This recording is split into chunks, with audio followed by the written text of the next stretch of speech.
What's going on, everybody? Welcome to another segment of Mixing It Up, Remixing It Up with Barry Ross. You're watching me on itswebtv.com. Please, you're going to want to call in the show tonight. I got an interesting subject matter that's going to blow you away. 248-996-8954. 248-996-8954. This is Mixing It Up. We're live in Southfield, Michigan, right outside of Detroit. My name is Barry Ross, and I am very grateful that I have a show to come to you and into your homes all over the world. Let me just tell everybody what's going on. In about 10 minutes, we're going to illustrate, we're going to run a tape to show everybody what happened to our city under 2 to 3 different administrations in the government.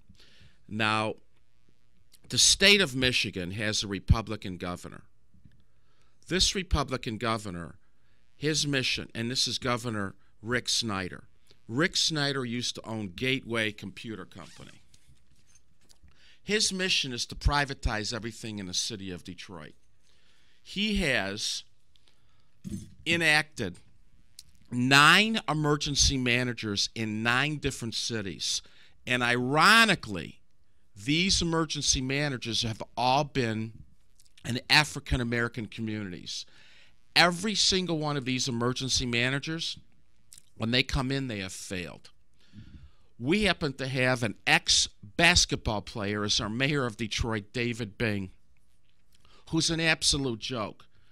Now, Dave Bing, trying to get an emergency manager here, but it's been defeated. But what happened was the city council approved a consent agreement with the governor to run the finances of the city of Detroit. The law firm, this jive law firm, Miller Canfield, wrote the language on the consent agreement. Check this out. The mayor of Detroit held an emergency hearing with city council 3 days ago to have a vote on Mayor Canfield running the legal department for the city of Detroit. There was about 50 citizens there and community leaders who were there. Listen to this. The mayor who calls the meeting never showed up. His deputy chief mayor, who happens to be Kirk Lewis, he was going to run the meeting. He's 15 minutes late for the meeting. When he arrives at the meeting, he sits down, the meeting starts, and he said, "This meeting is in violation of the Open Meetings Act," right? So the president of the city council, Charles Pugh, said, "Are you telling me all these people that came downtown Detroit to join us today, that filled out public comment cards, they won't be able to be called?" He said, "That's right." They ended up adjourning the meeting. Oh, my God. We have no leadership in the city of Detroit. In a couple minutes, we're going to show you why. We're going to show you what's happened. We've gone through 3 police chiefs in the last 4 years. We have no jobs. We have the murder rate in the city of Detroit is absolutely totally through the roof. And we don't even have a police department. We don't have city services. We don't have anything going on in our city. Here's what we have. We have a black city and a white downtown Detroit. And the only reason we got a white downtown Detroit is because Dan Gilbert, that owns the Cleveland Cavaliers, where LeBron James played basketball, came downtown Detroit with Quicken Loans and has been gobbling up all the property. My God. So what I want everyone to realize is, even though we have a Democratic president, we have these Republican parties going on in this country that literally want to take over. Our government is at a stalemate. Nothing is getting passed. Nothing works out for the greater good. Now, when I say that the city of Detroit has no services, Lighting is poor. When you call the police for a shooting, a rape, we have 23 serial rapists in the city of Detroit. Are you hearing me? 23 serial rapists. Transportation, we don't have anybody running the bus service in Detroit, DOT. The libraries have been closing. The governor's been coming in and taking over the schools. They created an Achievement Authority school, and the Detroit Public School Board has been rendered powerless. Now, listen to this. We just had elections, right? We just voted down Public Act 4, which knocked out the emergency manager in the Detroit Public Schools. The emergency manager, Roy Roberts, who was hired by the governor, man, this is unbelievable. He's still acting like he has power. So the school board cannot meet in the schools. 2 weeks ago, they met in the Detroit library, the main library, and they came in and they confiscated the records. Unrelated to that, the records were confiscated. So, here's what we got to do, Detroit. And here's what we got to do all over the world, all over the United States. Everybody needs to wake up, wake your ass up, and get involved in your city. We need to get together to stop these takeovers.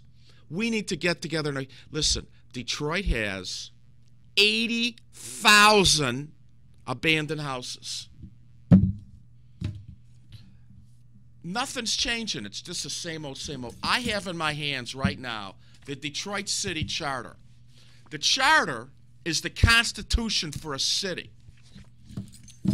Tomorrow, I'm going to a meeting where there's a petition to recall the mayor in the city of Detroit. And I have already cited willful neglect of duty by our mayor, malfeasance. He calls meetings, he doesn't show up to them. He has no leadership skills. It goes on and on and on. So, meanwhile, I want to talk to you about this program. The purpose of my show, the mission of this show, is to inform you what's going on throughout our city and what we can do as a people all over the United States. Let Detroit be a template, because we're coming back, y'all. We're coming back. Let Detroit be a template on what we can show the world, on what we have to do to bring our city back. We can't count on government anymore. We have to do it ourselves. Do you hear me? You want to make change in your city? You got to stand up and do it yourself. I had a poem. I don't think I have it with me. But it starts out like this. I'd rather see a sermon than to hear one any day. I'd rather one should walk with me than just to show the way. Here's my point. We can't walk around telling others what to do or suggesting what others do. We can't go around telling our children what they got to do unless we illustrate it. We got to match our mouths and our behavior.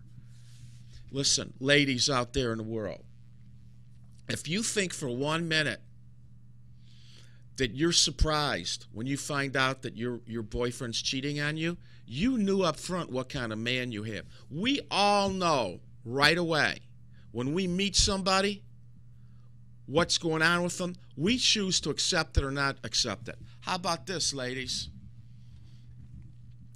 You're going out with this guy, you're falling for him, and he's with another lady, right? So he's already cheating on her. Now you're going with him for 6 months to a year or so, and he cheats on you.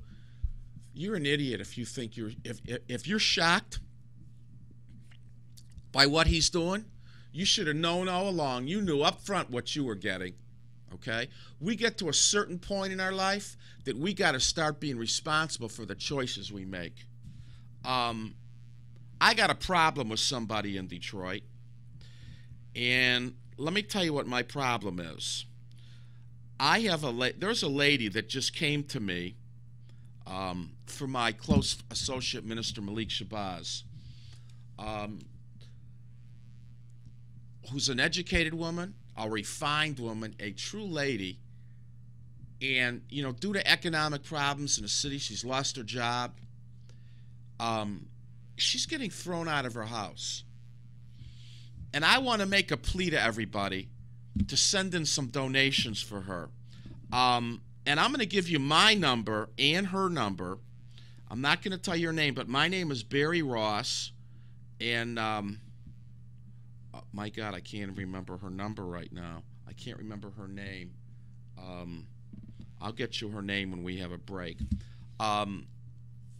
We want to move her belongings so they don't end up in the street. Everything she owns is in this house. And you know what they do when they evict somebody? They just put it on the bottom lawn and they lose it all. So we want to make sure that this lady is moved into her daughter's house. She has no other immediate family. We want to help her. We want to show her some love. I don't care if you give $5, $2, or whatever.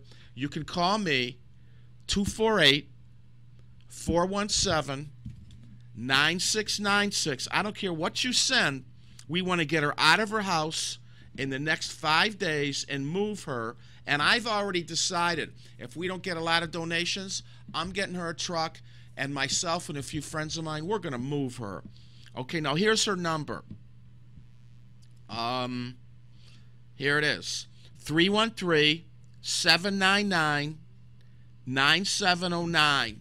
This is a good woman. I talked to her today. I get a lot of distress calls, people that need help in the city, and this is the first lady that I believe is educated, comes from a good family, and she's just a product of this terrible economy. Lives in a nice house. And she's about to lose her car. We want to help her. Again, I'm not going to give you her name. She doesn't want it to go out there. 313-799-9709. If you're watching this show in California or the Philippines or anywhere, you can Western Union her money. You can call us. We can set it up with a Western Union satellite outlet anywhere close by and get her some money. And we want to set this woman up.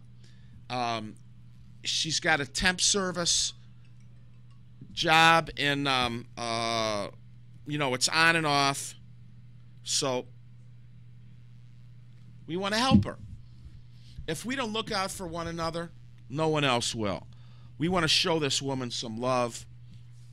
And by the way, this show is in constant transition. I was going to change the name of it to the Metro Detroit Resource Network. I am going to continue to have it running on my same old program. Like, here's what I'm going to do. I'm going to have different kinds of guests. I'm going to go from comedians to news to community. I'm working now with hospitals. I'm going to have pathologists, researchers, and diabetes, children's diabetes, adult diabetes, foundations, kidney foundations, cancer, leukemia. I got a major program going on for the future. It's going to be diverse. I'm going to have a couple guests each week, and I'm going to try to even go out in the community. And is my producer here tonight? Hello? Kevin, we're gonna run. We're gonna run this tape for about 20 minutes. I want to show you what's happened in the city of Detroit to our leadership, and then I'm going to come back and talk about it and open up the phone lines. Okay? And my producer was just picking up his dinner. And by the way, I want to remind you. You're watching itswebtv.com.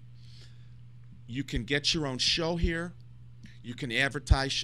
This is the cool part about this station. Within 3 days, my show is going to be available 24/7 on an on-demand feature. It's always available. So that means if I have sponsors, they're going to be running all the time. And this show's seen all over the world. This isn't like a conventional TV show. What is the telephone number of, I'll get that. After our break, I'm going to give you all the numbers. My call-in number is 248-996-8954.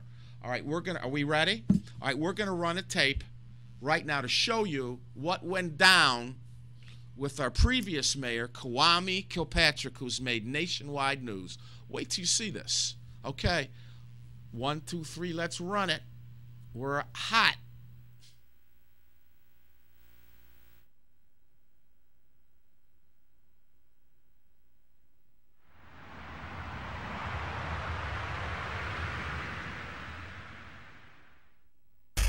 Detroit Mayor Kwame Kilpatrick became the first sitting mayor to be charged with a crime in that city's history.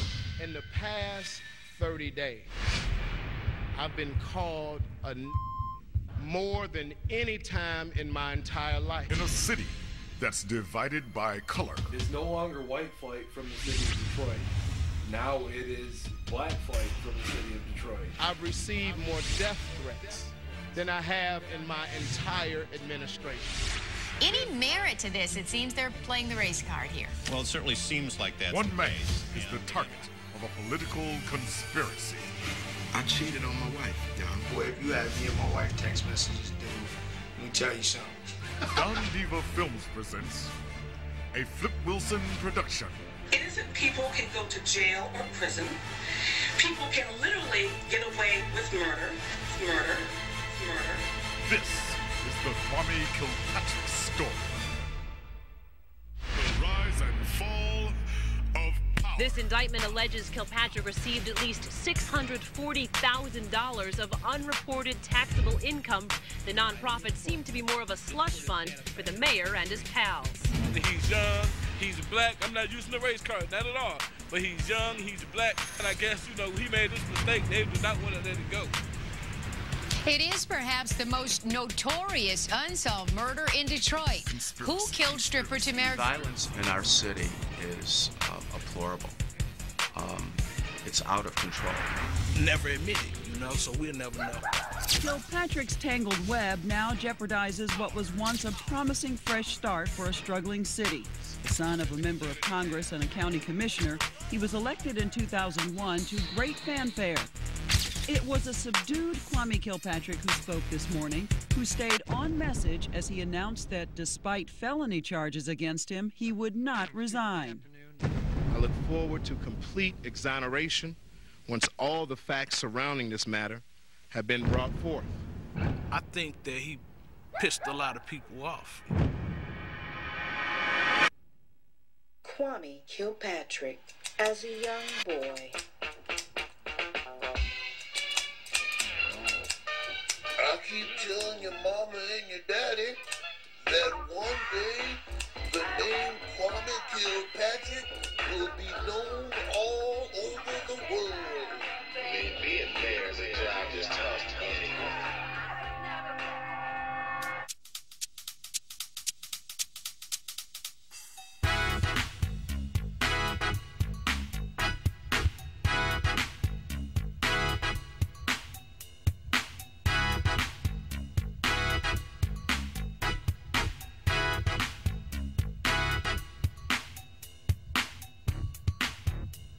The 70s was a decade of enterprising ideas and monumental change. New Mega 747 jets were flying. The controversial case of Roe versus Wade was overturned, and Richard Nixon was re-elected. It was a time for hippies and music lovers. It was a time for minorities that were stepping up into major cities like Detroit and becoming part of the political new way. Also during the 70s, an outspoken man became the first African-American mayor of Detroit, one of the first African-American mayors of any major city. His name was Coleman Young. He managed to beat out his white opponents, John F. Nichols, after a racially divided election, which recharged Detroit after the 1967 race riots. Throughout his 20-year tenure, much of his time was spent revitalizing the crime-ridden city by attracting new businesses and reinforcing the police department. Detroit is a warning, if anybody's listening. A year after the riot, a presidential commission predicted that America was heading toward a sort of reverse apartheid. Poor black cities surrounded by rich white suburbs. This is the future they warned us about. And as for Detroit's future, well, some experts predict another 200,000 gone by the end of the decade. By then, the only people who haven't left Detroit may be those who can't. Detroit is armed and dangerous. There are an estimated 1.2 million guns here, more guns than there are people. I didn't have to kill my brother. Last year, there were 400 children aged 17 or younger who were shot in the city. 40 were shot dead. It's like a whole generation is being wiped out. Are you proud of Detroit? Certainly I'm proud of Detroit. I wouldn't be here if I were not. Coleman Young has been the mayor of Detroit for the past 17 years. Is it a safe place to live, a good place to live, a good place to raise a family? It's a good place to live, and I think it's as safe as any other. 5 streets down, you got crack dealers, and you got people breaking in. They come down here, they see nice houses, they see nice things, and they want to break in. So, I got to protect myself from them. Most big cities do have the same problems as Detroit, and in some cases, they're worse. Washington has more murders, LA has more gangs, New York has more racial violence. America's cities are on a dark and dangerous road. But you come here, and you get the feeling that this is what the end of the road looks like. Here in Detroit, we have seen two worlds, one poor and black, one wealthy and white, two worlds with their backs turned to each other. Here in Detroit, we have seen the future, and it's frightening. There's not a body on every corner, and the average citizen in this city is not confronted with the fear of his life. To attack Detroit is to attack black. Politicians run for office by attacking Detroit, by attacking Coleman Young. The media gets headlines. You're a symbol. By running bad... Exactly. You got it. Coleman Young doesn't like criticism, especially from outsiders. But outsiders should take a close look at Detroit and wonder, could it happen here? My family moved here when I was 14 years old. My father was in the military for 22 years. And after my father got out of the military, he got an insurance business and decided to take a transfer to the Detroit area. 1989, I went into Detroit. I had a business in the Renaissance Center. I had to deal with the bureaucracy in the city just to have a business. Coleman Young would not roll over. He tried to give black people contracts. My name is Roy Godwin. Roy, R-O-Y, Godwin, G-O-D-W-I-N. I'm the host of 7 Days, the internet TV program that provides news and information that's relevant to the people of the city of Detroit. Me, I came from Jim Crow, Alabama, when I was 14 years old. It wasn't racial tension on the parts of the people, of our people in the city of Detroit. It was this thing that they created, Detroit versus the suburb. I got to see firsthand what it's like to operate a business in the city, and it's not business friendly. A lot of people moved out. They left the city. I think the city had a lot to offer. The reality is there's no perfect politics. When politics serve one group, the other group always throws up a red flag. So I grew up experiencing being raised basically by a mayor who believed 100% in the city and the people in the city.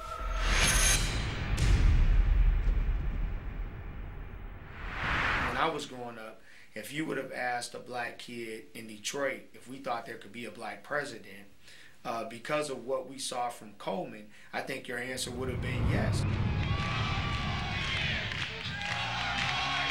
Young's contempt for the white suburbs has been a key part of his political success.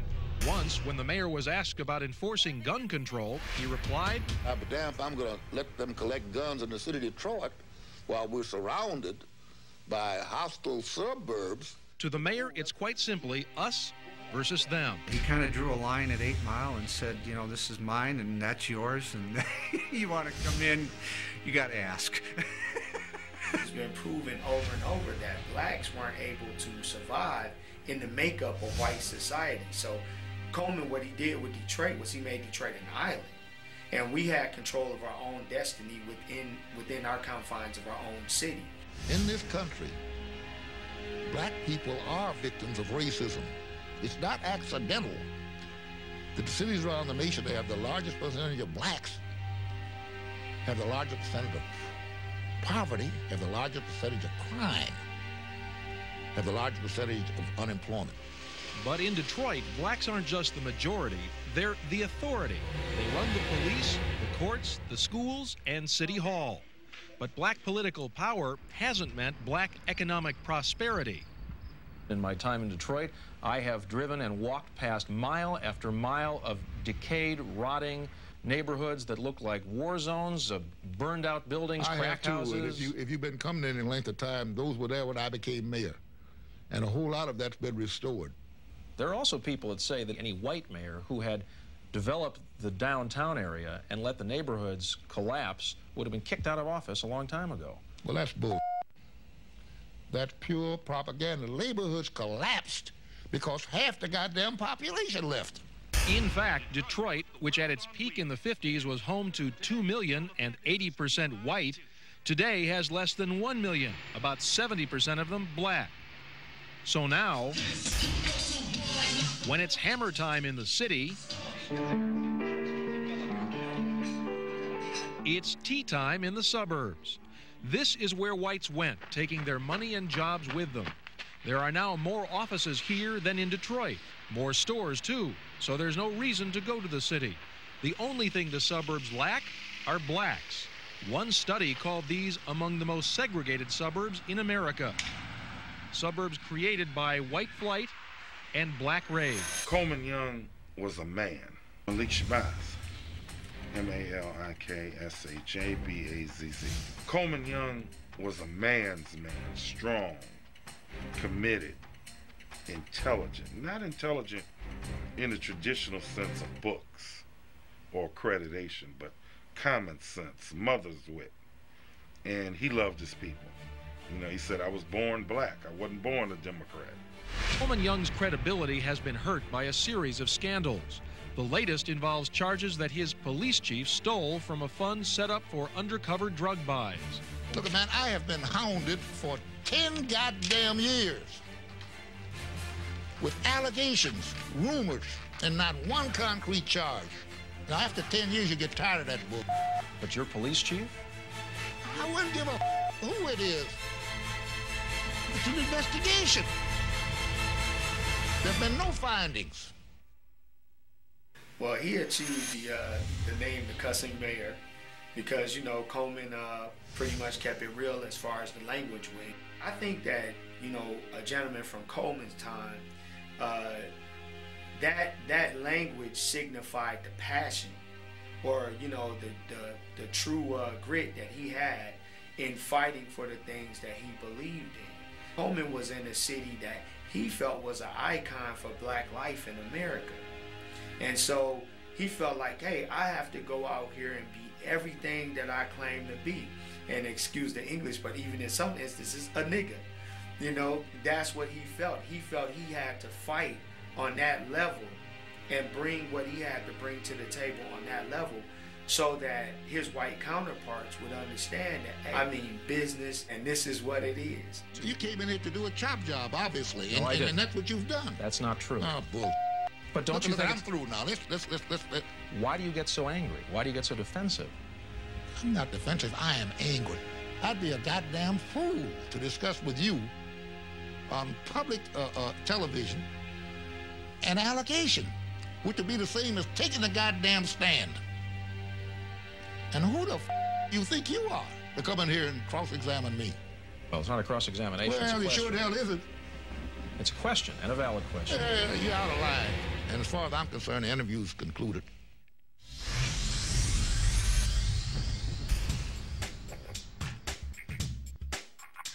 Meanwhile, on June 6, 1970, a son was born to Bernard and Carolyn Kilpatrick.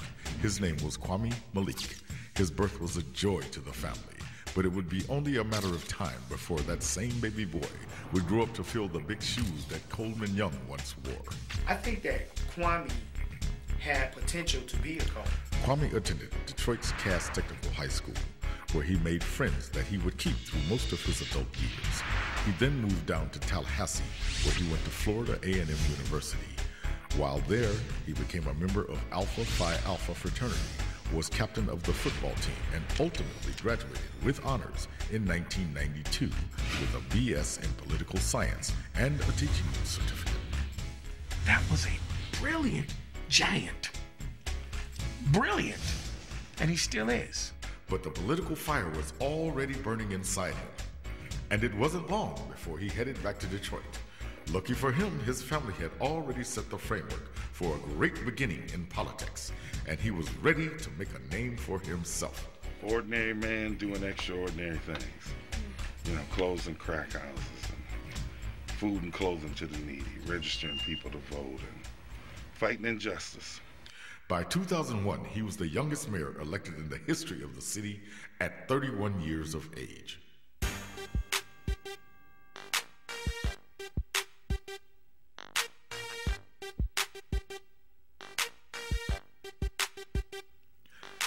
After a motivating inaugural speech, Kwame got right to work and brought some familiar faces with him, including Christine Beatty and Derek Miller.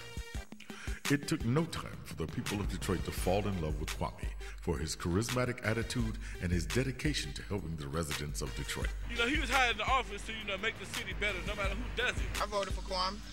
When he first got in office, he did us so far of a good job. I remember when Kwame first took office, the city was very divided.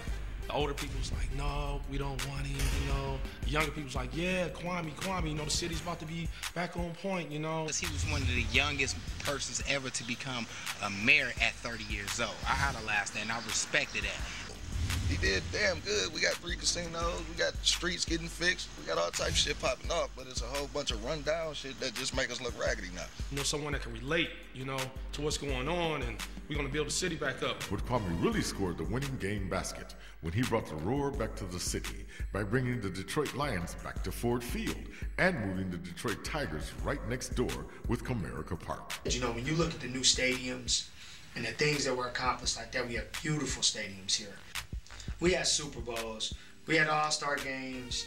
I mean, the city buzzed. He knows where he came from and how what it would take for a black man to actually be successful in this, as Tupac put it, white man's world. My name is W.T. Williams Jr. That's W.T. W.I.L.L.I.A.M.S. Jr. Kwame was a breath of fresh air. It wasn't politics as usual or politics as usual. It was a new idea, a new age, political understanding from a younger standpoint, bringing a youthful thought to Detroit that would give us a new beginning. Immediately, the new mayor took action on revamping the city and became Detroit's starting player. My name is Daryl Sewell, D-A-R-Y-L-S-E-W-E-L-L. We had the Super Bowl here. We got the city walk and so forth. He was the man for the job. He had high hopes. He bought some things the other mayors couldn't do. Everything was good. I liked the Kwame. I liked the young man. Yes, I did. I can say he did the damn thing. From there, the mayor used his creative abilities to take the monies generated by the casinos to create a loan program to assist neighborhood businesses. He did a lot of things that I think not only increased revenue here, but helped to increase the pride again as well. Kwame also helped out new entrepreneurs by working with the Detroit Economic Growth Corporation to simplify the process of opening a new business, giving potential businessmen a real fighting chance to open a new company. We were moving. We were resurrected. There was a spirit of hope going on. Kwame also continued to paint the town red with new industry. Building parks, fixing up parks that were dying, being left astray, building new parks from the ground up, paving the roads at a record rate, fixing the street lights. That's important, I think, for a city to keep thriving. The mayor continued to work his magic by increasing sales in the housing market and property tax cuts to homeowners. Our taxes now, has shot so high. It's crazy because you're looking at houses that taxes used to be $700-800 a year. They're like $1,800 now, $2,100 a year. He worked hard to pull Detroit down from the murder capital by cutting crime and tearing down vacant buildings, two serious concerns among residents. I'm a street nigga, so I'm gonna tell you the real shit. All this scrapping and shit, wasn't none of that shit happening when Kwame was in office. And it's a good thing, it's a bad thing, Motherfuckers was selling big dope when Kwame was in office. You know what I'm saying? The bag was coming in. I'm gonna tell you the truth. The bag was coming in. Everybody was eating. I really appreciate the Kilpatrick administration. You know, they work good with us on these crack houses and this crime and all of that that's going on. We cannot deny the fact that we do have massive vacancy. We do have some issues with our public school system. Detroit is not murder town, it's Motown. You know, Detroit is not the murder city, it's the Renaissance city. This is the rise and fall. While Kwame was heavily supported in the city, the surrounding suburbs didn't feel the same about the so-called hip-hop mayor. I suspected from the very start. I really did. You could see very early on, what was he really going to do? People want to hear, you know, great speeches. And when they hear a great speech, that seems to inspire them and they want to vote for the person, whether it has substance or not. And Kwame was good at that. Kwame was known to wear designer suits and to sparkle with a diamond earring, similar to a rap star. Some even deemed him the hip-hop mayor. I know they called him stuff like the hip-hop mayor. And they had a fit because he had an earring in. The reality is the guy had some vision, and we were moving. And I think that was important. There was definitely some deep-rooted tensions between the predominantly African-American city and the majority white suburbs. Was he the hip-hop mayor? Yes, he was. He wanted to be. He really did. He wanted to be loved by the, you know, by the hip-hop people in Detroit. There's no doubt about that. He wanted to be one of the guys. What were you thinking when you saw him with the big earrings and the designer suits? What went through your mind? Well, I thought, Kwame, you need to grow up. Come on, this is serious stuff here, and you're a figure that people are going to look to solve a problem. You know, you got to act a little more mature than that. You know. Though monumental change was occurring in the city, Kwame was also drawing attention for some bad decisions he was making. Our first story is not a story about a city. It's a story about some Americans who may be sending a kind of warning to the rest of us. A warning about what can happen when bitter polarization takes over the place where you live. In this community, the rich are divided from the poor, the races divided from each other, and it's all compounded by violence and drugs. We're talking about Detroit, once a symbol of U.S. competitive vitality, and some say still a symbol of the future, the first urban domino to fall. And standing at the center of it all, a controversial mayor facing charges that a lot of the blame lies at his feet. I look forward to complete exoneration once all the facts surrounding this matter have been brought forth. The mayor was criticized for using city funds to lease a car for his family and then used his city credit card for lavish spa massages, extravagant dining, and expensive wines. It's not their money. It's our money. It's the people's money.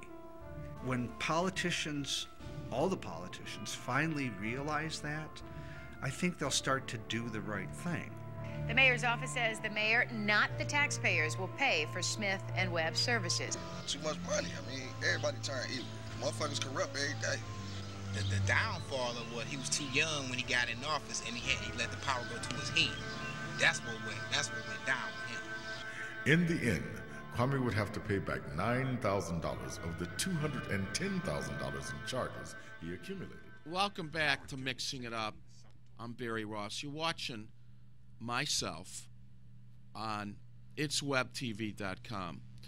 I want to let everybody know it doesn't matter where you live, even in the world, there is a business in downtown Detroit where the suits, men's suits, this store, Sermon's Clothing, has been in business for 95 years. There used to be in downtown Detroit 45 men's clothing stores. There's 3 now. Sermon's Clothes, S-E-R-M-A-N-S, is the most reputable, integrity-based store. They have a website. If you go to Sermons, SERMANS.com, you can check out the clothing. But I don't know of anybody else that's given you buy one suit and they give you 2 more totally free. Now, if you buy clothing from this store and you tell them you saw it on Barry Ross's show, they will give you a free shirt, free dress shirt, or a free tie. So you make sure you tell them you caught on my show now. You go to Sermons Clothes, SERMANS.com. You can call them 313-964-1335. If you live in Detroit and you're watching this great station, by the way, my friend is African American that owns this station, and I'm very proud that this station is here. There's not a lot, hardly any, black-owned businesses that are sustaining themselves. The owner of this station is a pioneer. He's going places. He is working on this station many, many hours a day to promote it, to make it grow. He's always enhancing the technology. I'm proud to be here. And listen, you can get a show here. And not only that, he's got it in the works right now where he's franchising this station in a few different states. So you'd have to call him to get the particulars. You can buy a show. I have a show here for 1 month. It costs me less money than my TV show on a conventional TV station that's aired once a week. I pay less money for 4 shows than I do for 1 show at the other station. Now, here's the great part. This show is always available. You see me tonight? You hear me tonight? Hey. You can watch this show again and again and again. So let's say you got a dinner date with your lady, or your son's got to you got to go to your son's basketball game. And you start watching the show, and you said, "Hey, baby, did you see that mayor in Detroit? That's that Kwame Kilpatrick. No, I don't want to go to Tyree's game. I want to see the show." She says, "Honey, don't worry about it. Barry Ross's show will be available in 3 days, and you can see it again." It's the on-demand feature. So if you want to buy a show here, you call the station, and you're going to call 248-996-8907, and the owner's name is Kevin. Great guy. You can buy a franchise. You can buy a show. You can advertise here. Do you hear me? You can advertise in a station, and he's got great rates. And he can put together the ad for you. He can put together a promo for you.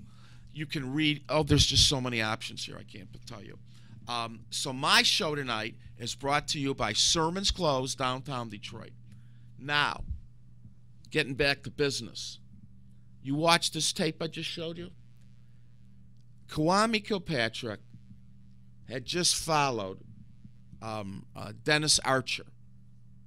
Dennis Archer was a mayor. He was a lawyer.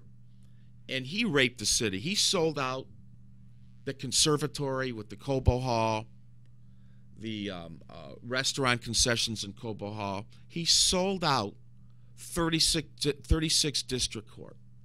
But Kwame Kilpatrick, a brilliant young African-American, my God, Kevin and I were just talking about 31 years old. He just couldn't handle success. He padded contracts. I mean, it's just been one case after another. He had to resign. He had to pay back some restitution. He had the money in the bank. Moved to Texas. Check this out. Packs up his things and he moves to Beverly. He put his wife and his 2 sons. He's got 2 twin boys. And they go to Houston, Dallas. I'm not sure if it's what part of Texas. He was supposed to pay $6,000 or $8,000 a month restitution. He's not making the payments. They call him up and they said, "Hey, Kwame, let me ask you a question. Is your wife working?" Listen, this is an ex-mayor. I don't know what that woman does when she leaves the house. He insulted the court. Why would you say that? If somebody asked me if my wife's working and I was him, I'd say, be honest with you, I don't know what's going on right now. My wife and I were not getting along. She moved out of the house. I presume I hear that she's getting out during the day. I don't know exactly where she's working, but if you give me some time, I'll find out. Listen, if I commit a crime, I'm going to tell you something. I'm going to be, and I get caught, I'm going to be respectful of the court system. You know, if I get stopped by the police, I don't say, hey, dog, what's up, man? You know, to the cop. Yes, sir. My hand's on the wheel. You know, be sensible. Act like you got some sense. So, before Kwame, there was Dennis Archer, and there was the #1 mayor that black folks just adored, Coleman A. Young. He was a man's man. He didn't take no you-know-what from anybody. He'll go down in infamy. He's passed away. But Coleman Young did good things for the city. But he severed the ties with the, you know, with the white boys north of the dividing line. He really did. And he didn't take no stuff from anybody. So what we have now, we have a city council that's divided. Most of our city council really are not educated in government. They don't really have a background. The president of Detroit City Council is an ex-newsman, Charles Pugh. And it's unbelievable. And, you know, 2 or 3 of the city councils, their houses went in foreclosure. You know, things happen, but they tried to hide it. We had a city council member who's married to John Conyers. Monica Conyers is in prison. Do you hear me? In prison. She took bribes to get some statutes passed for a big-time pawn shop in Detroit. You're saying pawn shop? This pawn shop does $35 million a year. This pawn shop in downtown Detroit, Ziedman's Loans, they have 35 salesmen. During the week, you can't even park there. They got a whole block, this pawn shop. And she took some bribes, and she's in prison. And she was disrespectful to other city council members. The news is filming them one day, and Monica Conyers goes, I'm quoting her, yeah, I'll go east side on you. This is a city council member. You know, Detroit's really the laughing stock. Yeah, we're getting a bad rap. They did a thing on us in 48 Hours about 2 years ago. Chris Hansen, who happens to be from Michigan. And yeah, there's a lot of negative going on in Detroit, but we need a break. You know what really Detroit needs? I'm going to tell you what we really need. The United States Attorney General needs to come in and order a forensic audit. We need to find out from 1999 all of the records of our finance department in the city of Detroit. In 1999, we were in the black, $100 million. Our government in Lansing pimped us, stole. They owe us $200 million and won't pay us. My God, it's just disorderly. Do you hear me? We got a government of fools. Now, what we do have is my great, great, great friend, Joanne Watson. She's got the acumen. She's got the knowledge. She's got black consciousness. She cares about the community. Andre Spivey is okay. And Kenyatta is okay. The rest of them are sellouts. Sellouts. And I'm going to say it here first. Dave Bing is on LSD. Dave Bing is on LSD because I used to take drugs. I'm telling you, this man is flat out tripping. He does not have a clue how to run a city. He lost his business. I mean, my God. He's a good-looking, clean man. You know, what I don't understand is how a man, a wealthy man, doesn't have compassion for the people that don't have anything. Listen, I'm not wealthy. I got some change. I got some savings. I help people. I feel bad for people. You heard me at the beginning of the show. We have a woman that we're trying to save, help her move out of her house. We need donations for her, and if not, we're going to cover her ourselves. It's $200 to move her out of her house. When I hear the story, and how nice she is, and I talk to her. I want to help her. I want to help people. How in the hell are you a wealthy black man living in a big house, driving downtown Detroit with blinders on, and you don't give a goddamn about the people that live in your city? You should be ashamed of yourself. He should be ashamed. Really. How can you not have a conscience? I really think that the governor and him are having sex together. Maybe they're both sissies. Maybe, you know, the governor acts somewhat gay. He's got feminine tendencies. Our Governor Snyder claims when he was a little boy, he got bullied. He acts a little bit like a girl. Now the mayor doesn't act like a girl, but he acts like a punk. So I don't know who's doing who, really, between the two. And, you know, I'm fooling here, but I got to be honest. We have a mayor that has no backbone. He sold out the people. You know, it's like the house Negro on the plantation.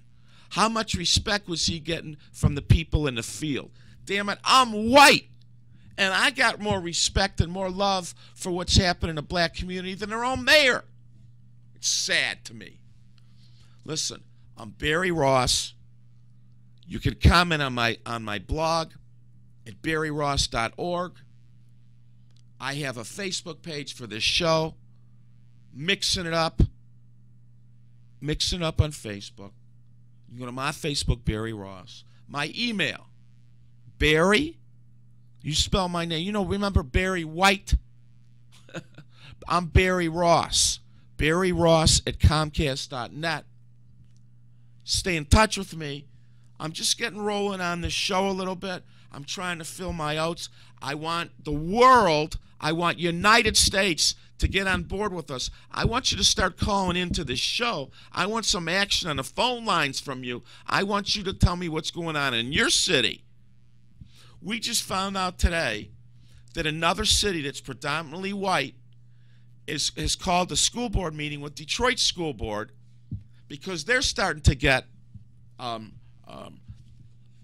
power from the governor and the emergency manager. Right here is the Constitution for the city of Detroit.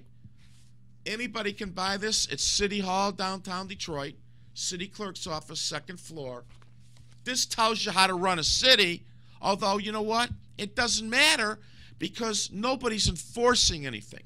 So if our mayor is in violation of one of these statutes, who's going to enforce it on him?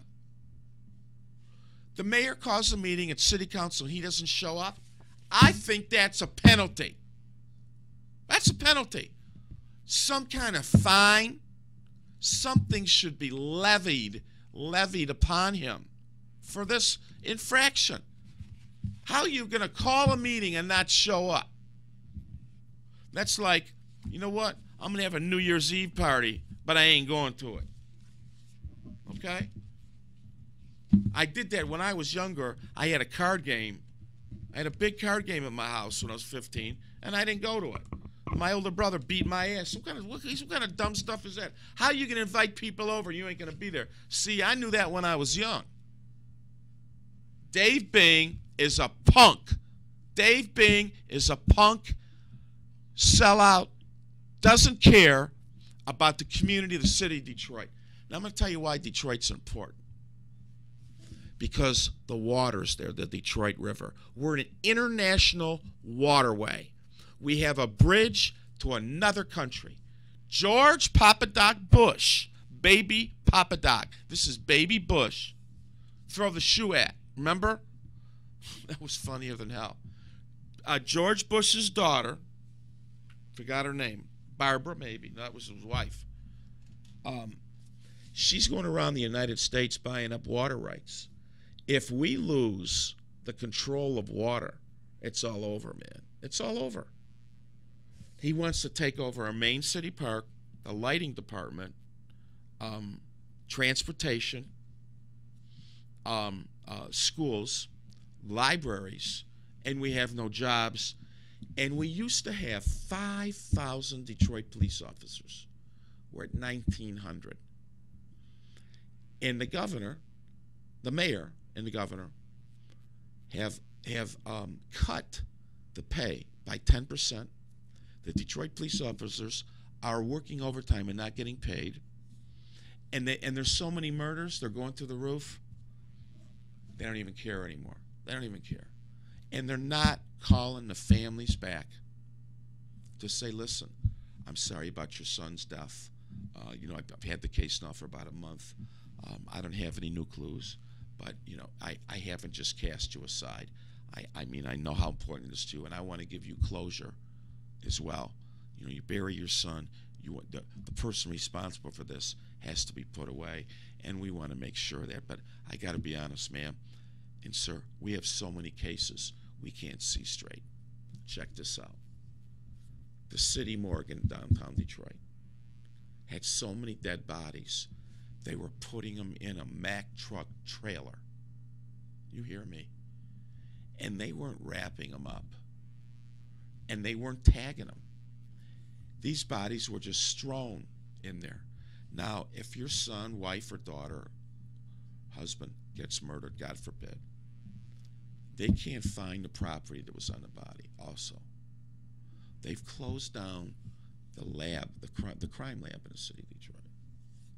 Man, crime statistics are not accurate. All murders are not reported.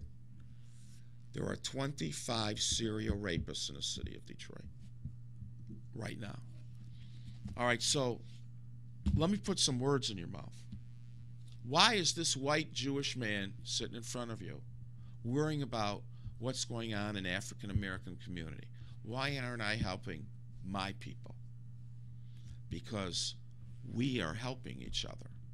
What's happened is, over the last 500 years, the black race itself, the African American race, has been taught to self-destruct. It's a mindset. So black on black crime is terrible. It's so rampant. And getting men and women to come out and help save their own streets and their own communities, it's a nightmare. People are so beat up for so long and have no hope that it's just the same old, and all they see is negative news on TV. That's actually how I got started. I got sick and tired of watching the news, and I got sick and tired of nobody doing nothing about it. But I'm going to tell you something. Benny Napoleon, our re-elected Wayne County Sheriff, is doing something great right now, and I just commended him on this today. I sent him a message. He's starting a patrol, a community patrol, 2 or 3 times a week in a certain area in Detroit. And listen to this. As a result of this patrol, in 3 weeks, they've already arrested 17 men running drug houses. They're relentless with this. They're setting a template right now, a test pattern in this community. And I certainly want to be of some help. We need these patrols all over Detroit. We're not going to get it from the police. I'm sorry, but it ain't going to happen. There's not enough police. They don't care. They have no organization. They don't have any leadership. They're burnt out. They're tired. We have a lot of good cops, but it's like the blind leading the whole city. It's like the blind leading the blind. I'm surprised that they don't have an organized gang of like 300 young people just come in and take over the whole city, because they could. A bunch of young guys could come in with automatic weapons and take over Detroit. Really. In a military coup. It would be no problem. We don't even have sophisticated weaponry to combat it. The criminals have more money than the police department. I'm at City Hall the other day. I had to purchase this charter. It was $8. I gave him a 10. She said, "Sir, we have $1 in the drawer." I said, "What?" She says, "We not only not have change for the 10, that's all we have." I says, "Okay, sell it to me for $9. I was going to buy 2, but I didn't want to pay 10 apiece. What's the big deal? It doesn't matter. Money's not doing me any good anyway. So I'm devoting my life and time to the Detroit community, and we need the people that live there to start making a little move towards it. Meanwhile, I'm running out of time, and next week I'm going to have some guests. We got big plans here to have divisions of hospitals and departments and colleges. So I need a little time. It might take me 2 or 3 more weeks to line up the guests. So, by the way, this is itswebtv.com, and I'm Barry Ross. You can get a show here. You can call 248-996-8907, and you can get a hold of me, 248-417-969. That's if anybody's watching. I got to get you guys to start calling into the show so we can engage. All right. Peace out. Everybody have a good week. We're going into December in a few days, and it's getting cold in Detroit. So thank you very much. I want to thank the owner of the station for giving me this time, and I want to thank you, and I have to thank God for putting a breath in me. See you next week.